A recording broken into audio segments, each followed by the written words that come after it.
Um dia na vida de Abed Salama, de Nathan Troll, parte 5, capítulo 22. O Hadassah Ei-Keren era o maior hospital de Jerusalém, com uma unidade especializada em queimaduras. Livnat Vider costumava comandar uma equipe de assistentes sociais no departamento de oncologia adulta, mas naquela manhã foi designada para auxiliar na recepção das famílias palestinas, em sua maioria de Jerusalém Oriental, que não paravam de chegar. Sentia-se despreparada. Muitas daquelas pessoas não falavam hebraico, ao passo que ela não dominava o árabe. Tampouco estava acostumada a lidar com crianças ou traumas. Totalmente diferente, seu trabalho com pacientes de câncer consistia em cuidados paliativos de longo prazo, por meio dos quais ela estabelecia relações de amizade com as famílias. Antes mesmo que os feridos chegassem, o hospital ativou o protocolo para ocorrências com grande número de vítimas, elaborado durante a Segunda Intifada. 3 núcleos foram estabelecidos: uma central de informações, responsável por atender os telefonemas de parentes e veículos de imprensa, uma central de triagem e um núcleo de apoio às famílias, composto de assistentes sociais. A central de informações recebeu centenas de ligações, muitas de pais com documentos de identidade verde que solicitavam permissão para entrar em Jerusalém antes que os postos de controle fossem abertos. A equipe do Hadassah entrou em contato com Dalia Abaza, da administração civil, responsável por lidar com pacientes palestinos, e pediu ajuda com o transporte e as autorizações. Livnat foi temporariamente transferida para o núcleo de apoio às famílias, onde disponibilizavam mesas e cadeiras e ofereciam chá, café, água e biscoitos. Todos os parentes eram encaminhados ao setor.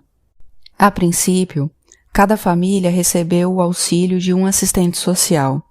Mas, diante das centenas de pessoas que continuavam a chegar, Livnat e o restante da equipe se viram sobrecarregados. A central contava com apenas 3 funcionários que falavam árabe. Um deles era Huda Ibrahim, uma palestina de 48, nascida em Abu Ghosh, a oeste de Jerusalém, que não havia se casado e trabalhava com crianças no setor de oncohematologia. Livnat a considerava a melhor assistente social em todo o país. Ela demonstrava uma empatia profunda que simplesmente não se podia ensinar.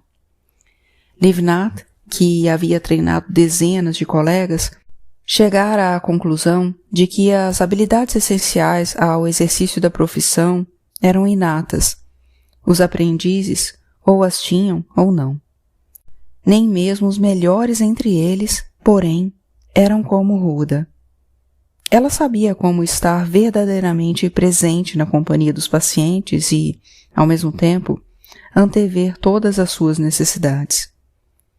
Livnat morava no assentamento de Elazar, fundado por judeus americanos, e vestia-se segundo o estilo ortodoxo moderno, cobrindo os cabelos com uma boina.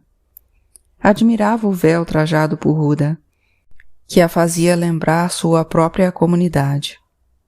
Os demais assistentes sociais do hospital chamavam Huda de Yehudi Abraham, uma versão hebraica de seu nome. Julgavam, uma forma elogiosa e acolhedora de tratá-la.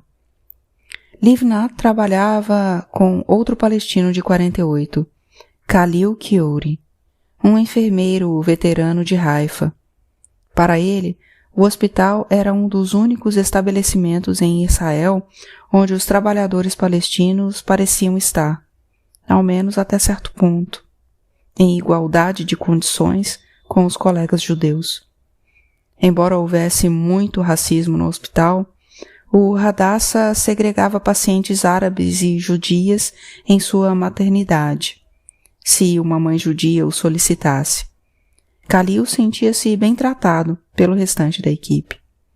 Certa vez, quando uma paciente o insultou, dizendo que ele deveria voltar para Gaza, seu supervisor judeu replicou que, se a presença dele a incomodava, ela deveria escolher outro hospital. Quando Ariel Sharon sofreu um derrame em 2005, Khalil ajudou a cuidar do primeiro-ministro e escreveu sobre a experiência no American Journal of Nursing. Embora tenha observado que a presença de árabes na equipe encarregada do tratamento do primeiro-ministro foi considerada excepcional. Como palestino de 48, Khalil estava sujeito a maus tratos de ambos os lados. Funcionários da AP, autorizados a entrar em Israel, o criticavam por pagar impostos ao Estado israelense e trabalhar para uma instituição sionista. Meus pais permaneceram nas terras que vocês abandonaram, respondia Khalil. E agora aqui estão vocês em busca de tratamento.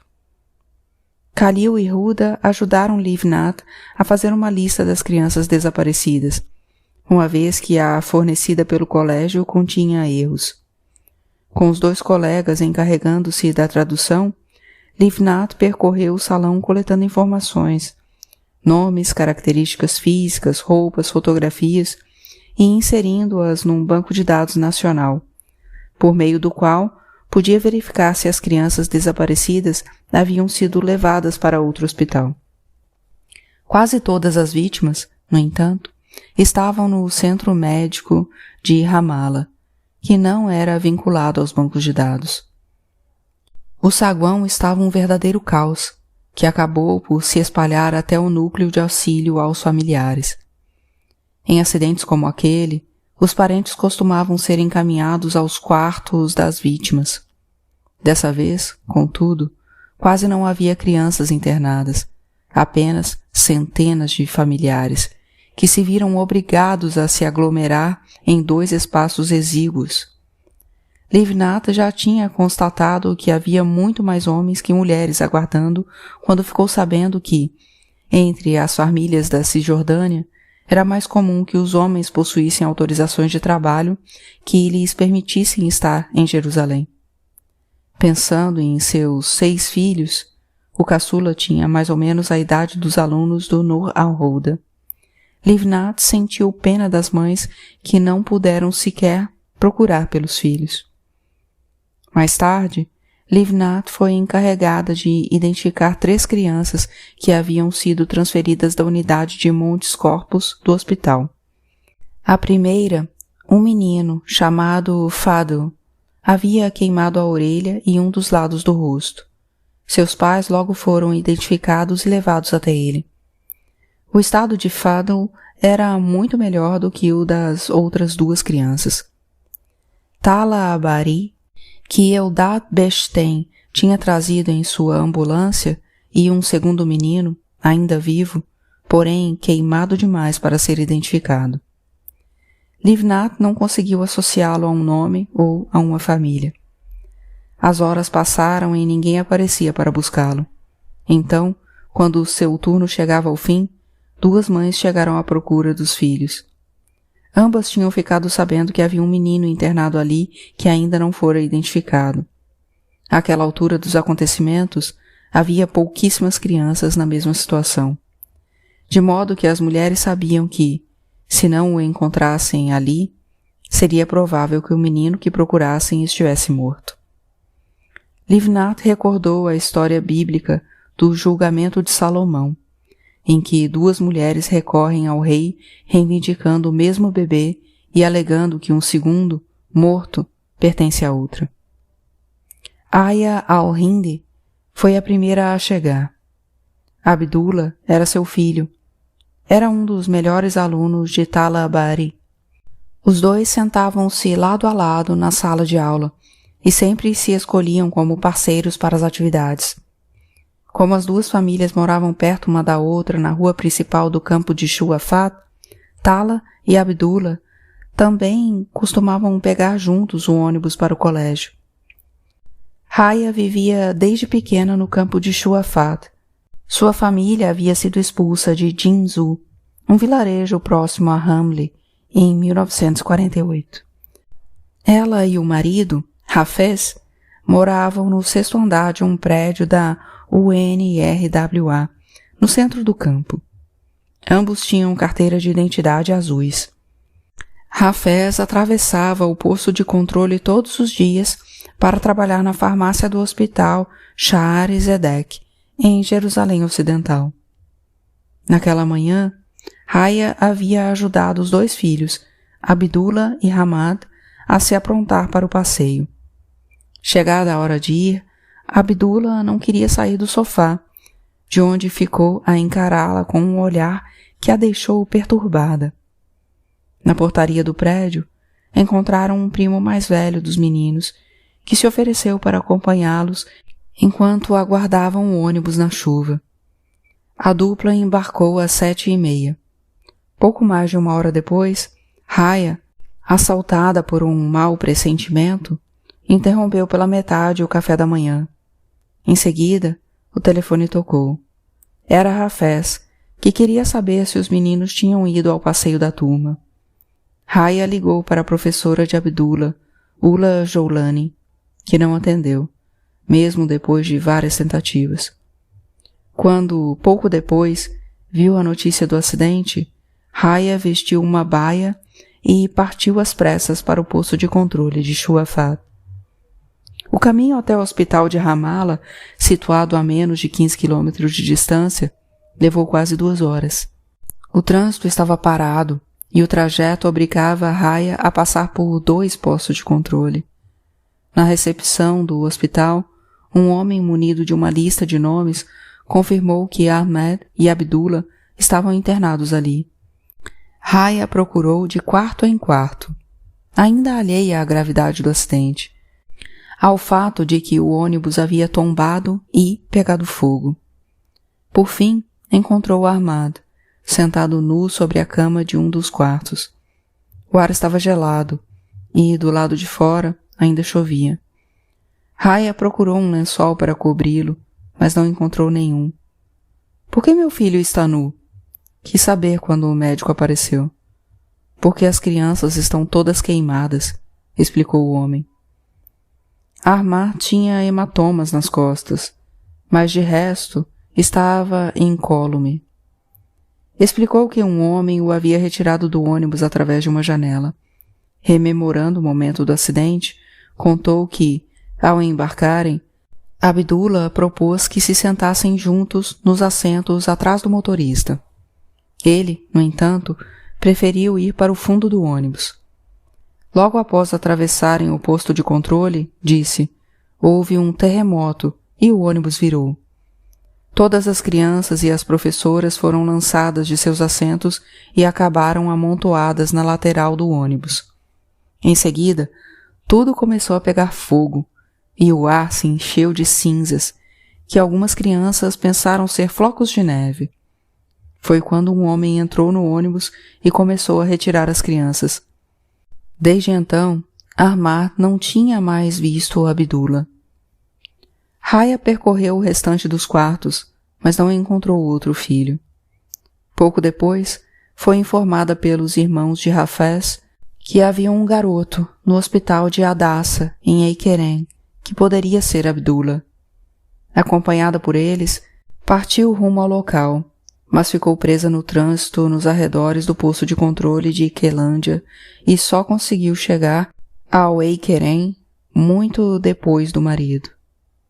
Ao descer do carro, viu o que pareciam ser centenas de membros do clã dos Hindi, uma das maiores famílias do campo de Shuafat. Raya foi conduzida a uma sala onde a aguardava Huda Ibrahim, que lhe explicou que um menino em estado grave estava internado no hospital e que seria preciso fazer um teste de DNA.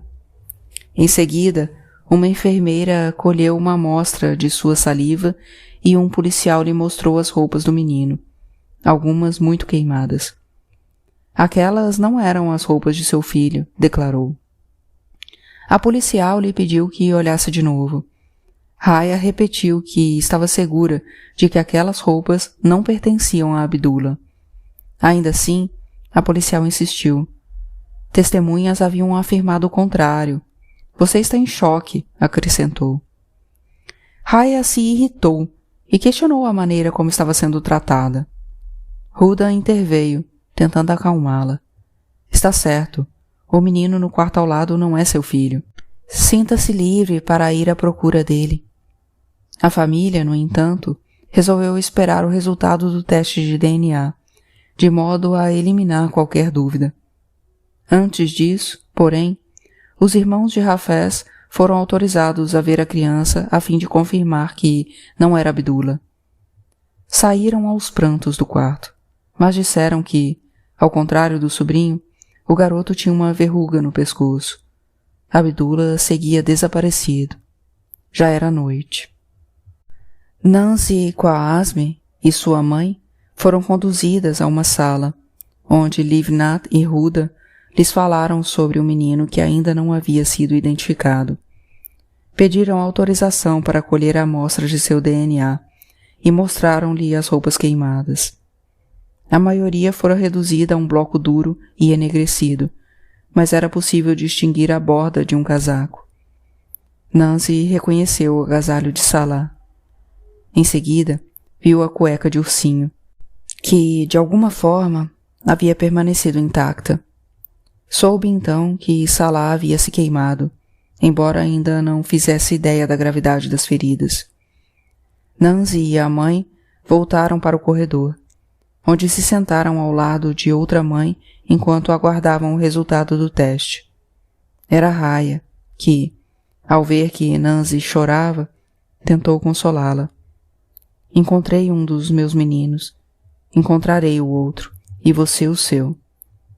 Aos soluços, Nancy explicou que acabara de ver as roupas do filho. Pouco depois, uma enfermeira informou a família que o quarto estava liberado para que eles entrassem. Azan e seu pai foram os primeiros. Quando voltaram, a mãe de Nancy observou atentamente seus semblantes, mas nenhum dos dois demonstrou nenhuma reação. Aquilo alimentou suas esperanças. Talvez o estado de Salah não fosse tão grave, afinal. Osama, o próximo a entrar, não demorou a ser retirado, chorando e gritando. Já no corredor, o irmão de Nancy vomitou, desmaiou e, quando voltou a si, pegou uma cadeira e com ela golpeou repetidas vezes a porta e as janelas do quarto. Os funcionários do hospital pensaram que fosse o pai da criança. Osama ajoelhou-se aos pés da mãe, chorando e beijando suas mãos. Inshallah cair. Se Deus quiser, vai dar tudo certo. O outro irmão de Nancy, Faisal, após conferir o estado do sobrinho, deu um soco na porta do quarto, que acabou por fraturar sua mão. Faisal e Osama imploraram à mãe que não deixasse Nancy entrar. Você perderá sua filha para sempre, disse Osama.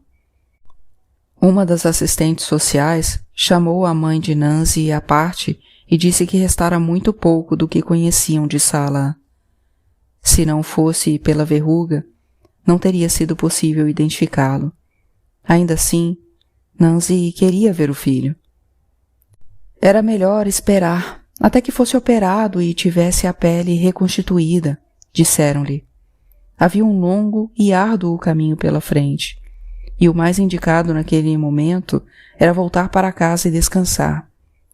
Quando a família se levantava para deixar o hospital, Nancy viu o médico sair do quarto de sala e o abordou, perguntando como estava seu filho. O médico apontou para o céu. Seu futuro estava agora nas mãos de Deus. Raya deixou o Eikerem depois das 10 da noite. Não havia por que continuar ali. Todas as crianças haviam sido identificadas, muito embora a família de Tara Bari ainda não tivesse comparecido ao local. O pai de Tala começara sua busca ainda pela manhã, indo de carro do campo de Shuafat até o engarrafamento no posto de controle de Risma, onde abandonou o veículo e seguiu correndo até o local do acidente. Mais tarde, enquanto sua irmã procurava em Ramala, ele havia conseguido uma carona para o hospital Hafidja, em Nablus, e depois outra para Eikerem. Já anoitecera havia horas quando ele finalmente identificou o casaco amarelo de Tala numa fotografia pregada à parede da central de auxílio aos familiares das vítimas. Embora não houvesse notícias, Raya decidiu voltar ao hospital de Ramallah junto com Hafez e o restante da família. Durante o trajeto, começou a se dar conta de que as chances de que Abdullah estivesse morto eram enormes. Mais de 13 horas haviam se passado desde o acidente, e a família tinha procurado em todos os hospitais de Jerusalém. Até onde ela sabia, as únicas crianças que ainda não haviam sido identificadas estavam no necrotério do Ramallah. Foi para lá que se dirigiu tão logo chegou ao hospital, pedindo ao homem na porta que a deixasse entrar. — O que a senhora quer ver? — perguntou o guarda. — Carvão? Raya desmaiou. Acordou numa cama com um catéter intravenoso gotejando sangue em seu braço. Amaldiçoou o hospital, o guarda e a equipe inútil. Sentiu uma forte dor de cabeça, como se seu corpo estivesse absorvendo notícias que sua mente se recusava a aceitar. As enfermeiras a transferiram para uma cadeira de rodas e Hafez a conduziu pelo corredor rumo ao quarto de Ahmad, que teria que passar a noite sob observação. Ainda no corredor, porém, Raya levou as mãos à cabeça, que latejava de dor, e soltou um longo gemido. Sua mãe disse a Hafez que a levasse para casa. Havia muitas outras pessoas que podiam passar a noite com Ahmad. Já era madrugada quando Raya e Hafez chegaram ao apartamento onde moravam, que estava repleto de vizinhos e familiares. Ligaram para o hospital, mas o resultado do teste de DNA ainda não havia saído. Raya passou a noite em claro, vigiando a rua. Havia rumores de que algumas das crianças haviam sido acolhidas por beduínos de Jabá, de modo que alguém poderia tentar trazer Abdullah a qualquer momento. Antes do amanhecer, fez a primeira oração do dia. Trocou de roupa e rezou 2 vezes mais. Um dos irmãos de Hafez entrou na cozinha e a encontrou aos prantos no chão. Numa tentativa de acalmá-la, disse que Abdullah estava vivo, que o haviam encontrado.